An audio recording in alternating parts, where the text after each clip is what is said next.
What if being able to stand on one leg for 10 seconds could predict your lifespan? Today, that's exactly what we're going to uncover, which is balance and how it's the quiet key to longevity. So, John, do you know much about balance and why we're able to stand upright with such small feet when so many animals are on four legs instead of two? I don't. It's always Right. something I wondered about. It's one of those things I treat, balance dysfunction in the clinic on a regular basis. And it's one of those things that we really don't quite understand because it's so multifaceted. Balance can feel nebulous. Like all of a sudden I feel imbalanced and I can't quite put my finger on why. But in reality, you can test for it. You can figure out what's going on, why it's happening, and do something about it. So that's the big picture is it is treatable and it is very common that balance declines as we age. And so many different reasons for why. But before we talk about it declining and why that is important, first, I always like to cover what is balance? Like, how am I able to stand upright and not fall when, so many animals are on four legs, so their base of support is so much wider? So the reality is there's a lot of different systems that have to work together in order for us to stand upright. And so there's the vestibular system. John, do you know where that is? Right. It's, again, not common knowledge. So the vestibular system is in the inner ear. And so it has nothing to do with hearing. So it's deep to that. It's a series of canals and a nerve, from both ears that give our brain information about where our head is in space.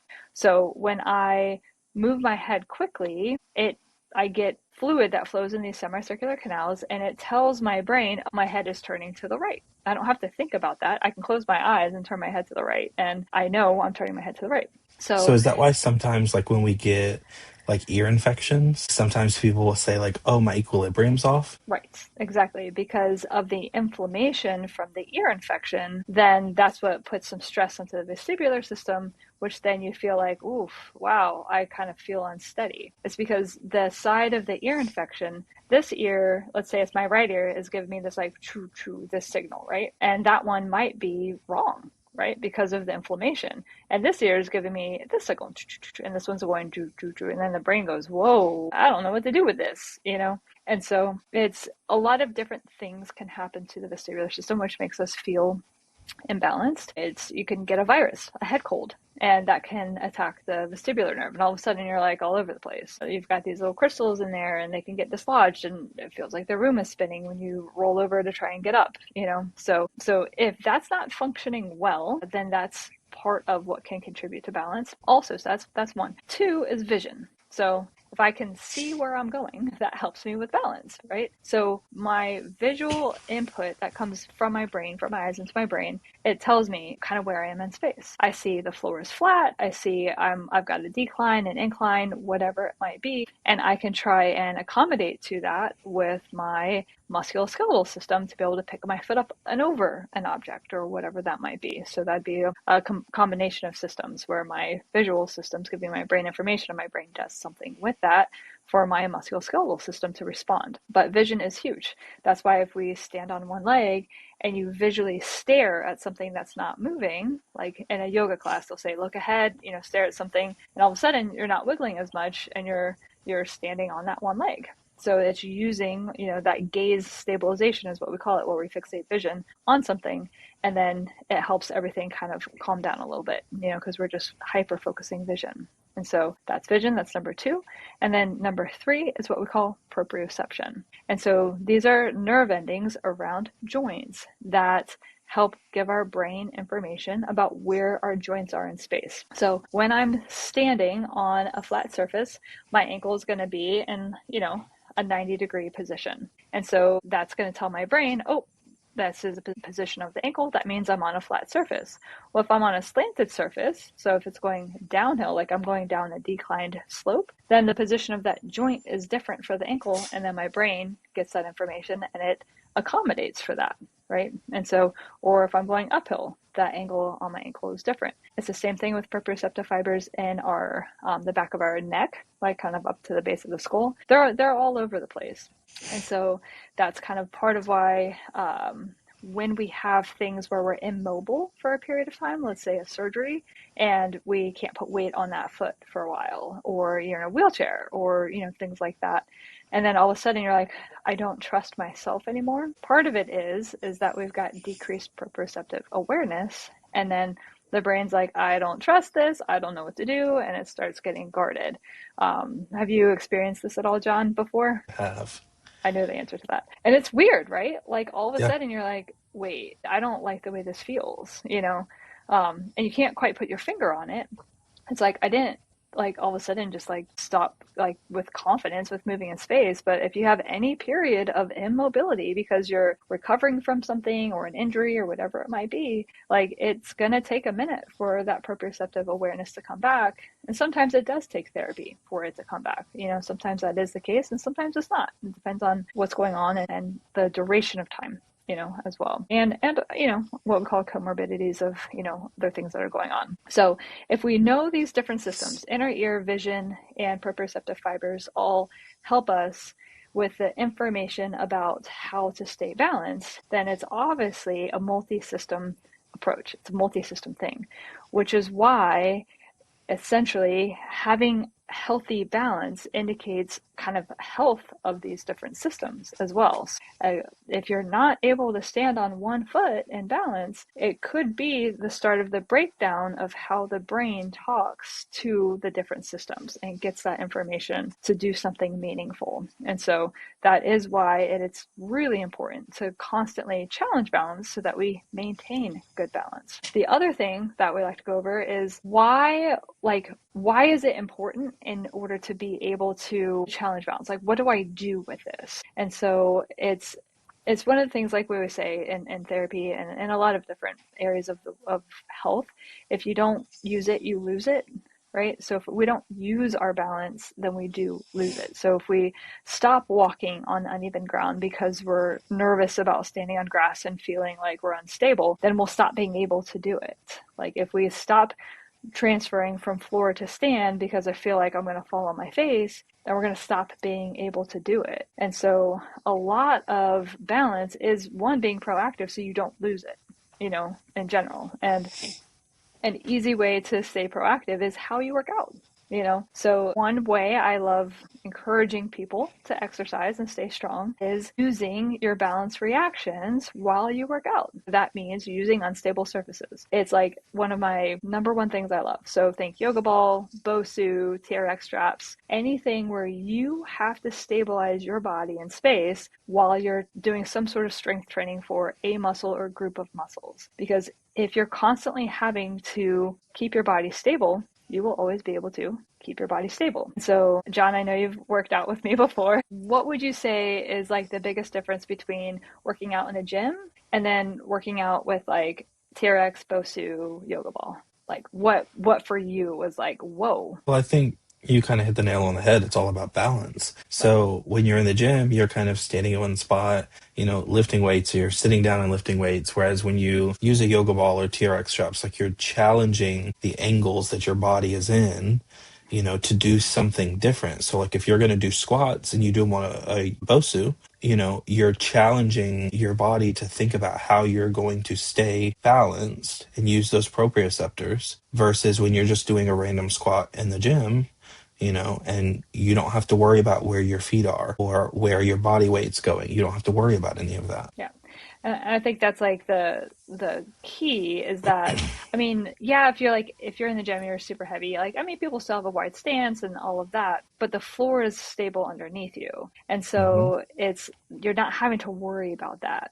Versus when that BOSU is underneath you, which is like a platform with like a half moon underneath, or you can stand on either side, but a squat we would stand on the firm side. It's going to wiggle. So if you have a tendency to Hmm. put your weight too far back on your heels, it's going to tip back. If you have a tendency to put weight too far on the right leg or the left leg, it's going to start to tip. And it starts making you aware of like, what are these tendencies that I have? Like, do I keep my weight too far back on my heels? Like, why do I keep feeling like I'm falling backwards when I stand on this, right? these are good things to start to learn, because once these tendencies start, they typically start to settle in. And that's what we want to try and keep you reactive as long as possible. So, So, Dr. Jess, what do you yeah. say to the people? And I know that we hear it in the clinic all the time, but what do you say to the people who say, well, my house isn't a Bosu ball and I don't have to worry about standing on that, but I can get up and walk to the kitchen or to my car and I don't lose my balance. So, what do I need to work on that for? Right. And the thing is we're always preparing for the things that are unexpected,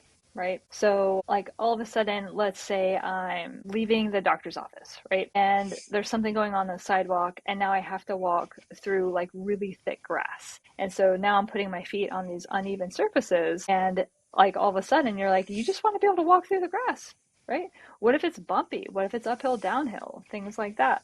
So as we step onto especially thick grass, there's going to be a cushioning effect that happens. So it's not firm. What if you decide you want to go on vacation and you want to walk on the beach, but you haven't walked on the sand for 10 years? All of a sudden you're going to be like, whoa, you're going to start to limit yourself. And this is like what you don't want to do. You don't want to start to like pull the reins back and not live your life because of what we call fear avoidance, the fear of something bad happening. That's like not how we want to live, because then our world gets smaller and smaller and smaller and smaller. We see it in the clinic all the time, where people end up with such a small world, and then all of a sudden, like, somebody from their life, like a friend or family member, is like, hey, we're taking this cruise to Europe, like, would you want to come? And they're like, I don't know if I can, right? I mean, Yep. that's the like, I actually realized for the first time in my life, I don't think I can do that, right? And that's, nobody wants to live like that. Like, if somebody says, hey, do you want to insert blank, you want to think, yeah, I do want to do that. So there's no reason to have your world get smaller, is the whole point. Like, you want to like age gracefully and be able to continue to live that healthy, that lifespan with health, not just years, but healthy years. So that's a huge part of how we age, and we can control it, to a certain extent. Nothing is fully preventable, but like being able to constantly challenge how you are able to keep yourself upright is huge. And so the other thing I really like to kind of go through with people is, when we balance and we're trying to keep ourselves upright, essentially all balance is we have to keep our center of mass within our base of support, and our base of support is our feet. And so I've got a little picture that I've drawn. So for people that are watching, you can see the picture. And so when I'm standing and I'm looking at the person, so I'm standing and I've got my feet about hip width apart, more or less. My base of support is the width of my feet, and my center of mass is right around my belly button. So I've drawn these lines here to show the amount of sway that we have. So your belly button can sway all the way to essentially the point of where one foot is, and it can sway all the way to where the other foot is. So there's a good amount of sway from side to side. But when I look at you from the side, okay, we can see that the base of support is the length of the foot. So that's not very far. So there's not a lot of sway available forward and back. And this is why, if we have a tendency to start putting our weight too far back on our heels, we'll have this tendency to fall backwards pretty easily. And that's obviously not good. And so when we are challenged with our balance in some way, we have to do something to react. And so those are called our balance reactions. And so if you think of a tightrope walker, so can you see how their hips are like moving from side to side, forward and back? Like, they are using balance reactions to keep their center of mass within their base of support so they don't fall to their death. A tightrope walker. In real life, we're not walking on the tightrope, but we are constantly having to maintain our center of mass within our base of support. And so with our feet, only having two of them, kind of maintaining this height, which is kind of crazy. If you think about it, it's pretty cool the way the system works, that it's able to keep us upright and like running and moving and walking and doing all these activities, but our body has to respond in some way. And when we say reaction, this is not a pre-prepared movement. Like, it's just a reaction. You don't even think about it, you just do it. So if I start falling forward, right, then I've got to do something to not fall. So my feet push down into the ground to push my center of mass back. And if I start falling backwards, then the muscles on the front of my shins kind of pull me forward. And if that's not enough, then my hips start to respond. And I'll kick my hips. So think if somebody kind of pushed you from behind, your hips would kick back real fast. That kind of Mm-hmm. pulls that center of mass back. And the same thing is if you feel like you're falling backwards, your hips kick forward and it pulls you forward. So when we do things proactively to challenge balance, we keep those reactions fast and efficient.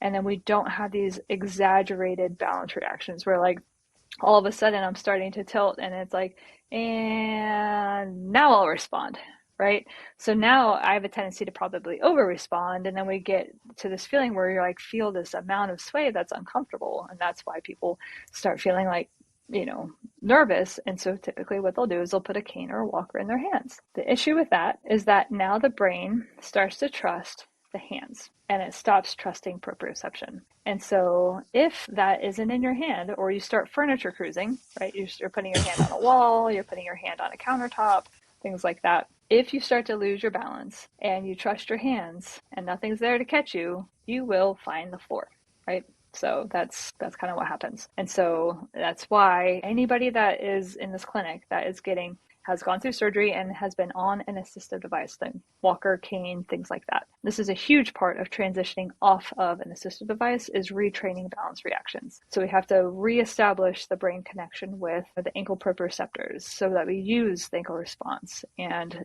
same thing in the hip. And then if you feel like you're actually about to fall, you have to take that step. Get that foot out to catch you. You'll still do a protective reach where your hands come out in front of you, but that foot needs to come out to catch you so you don't actually hit the ground. Because the other thing that's a predictor of death, honestly, is if you fall and fracture your hip, the chance of dying within a year is pretty high. Right? Because of the immobility that happens, deconditioning, and the sequelae that can happen. And so the number one thing to age well is not fall. And if you don't fall, it means that you've got good balance reactions. And how do we train balance reactions is we challenge balance. It's just like challenging strength. You have to do something to challenge the muscle to maintain or build strength. To maintain or build balance reactions, you have to challenge the balance reactions. So it is a little uncomfortable, right? You can feel a little bit silly standing on the BOSU, kind of feeling a little bit wiggly underneath you. And as you become more proficient with your balance reactions, now that BOSU is not so wobbly underneath you, but you're doing squats and you're keeping the BOSU nice and still. And so it's like, it's pretty cool. And then you just never stop, right? So did you notice that like with the BOSU, how like at first you stand on it and you're like, what is wrong with me? My legs are moving back and forth and I'm not controlling that. Why Right. It why feels are like my you're trying to legs stand moving? up on a waterbed. Right. What is happening? But then as Yep. you do it, then all of a sudden you just stand on it, right? Yeah. It gets a That's lot the easier. Yes, that's the efficiency of the balance reactions. And so it's really, for me as a therapist, it's so fun to watch as patients like progress, because you can see how like all of a sudden something that was like, just like seemed almost impossible is now they're like, did you make this easier somehow? I'm like, nope, sure didn't. Same exercise we've been doing, but I am going to progress it now because it's easy. Yeah. Right.